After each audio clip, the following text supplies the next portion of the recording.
মা, এত রাতে এখানে কি করো? তার মা বলে উঠল, বাবা, আমি টয়লেটে এসেছিলাম, ফেরার পথে পড়ে গেছি।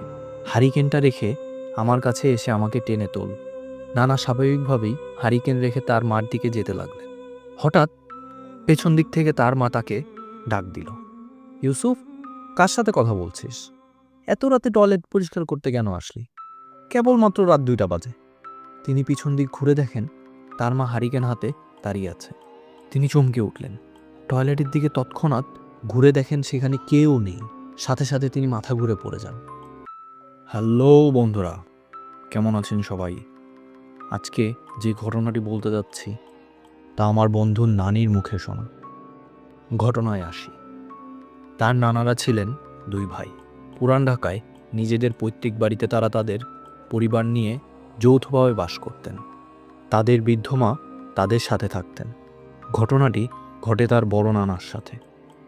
নানারা যে বাড়িতে থাকতেন তার পূর্ব দক্ষিণ বরাবর একটি টয়লেট ছিল। এর পাশেই ছিল একটি বড় বেল গাছ। বাড়িতে একটি মাত্র টয়লেট থাকায় এবং অনেক মানুষ তা ব্যবহার করার কারণে স্বাভাবিকভাবেই তা নোংরা হতো। বড় নানা প্রতিদিন ফজরের ওয়াক্তে উঠে টয়লেট পরিষ্কার করতেন। এটা তার প্রতিদিনকার অভ্যাসে পরিণত হয়। ঘটনাটি যেদিন ঘটে সেদিন ছিল পূর্ণিমা রাত। চাঁদের আলোয় চারদিকে ভেসে উঠছিল। হঠাৎ কোনো এক কারণে নানার ঘুম ভেঙে যায়। তিনি বাইরে তাকিয়ে দেখেন চারদিক ফর্সা হয়ে আছে। তার মনে হলো ফজরের ওয়াক্ত হয়ে গেছে। প্রতিদিনের মতোই একটি ঝাড়ু, একটি বালতি পানি ও একটি হারিকেন নিয়ে টয়লেট পরিষ্কার করতে গেলেন। চোখে ঘুম থাকার কারণে তিনি বুঝতে পারেননি ভোর হতে অনেক দেরি। টয়লেটের সামনে যেতেই তিনি দেখেন তার মা টয়লেটের সামনে বসে আছে আর কি যেন বিড়বিড় করে বলছে।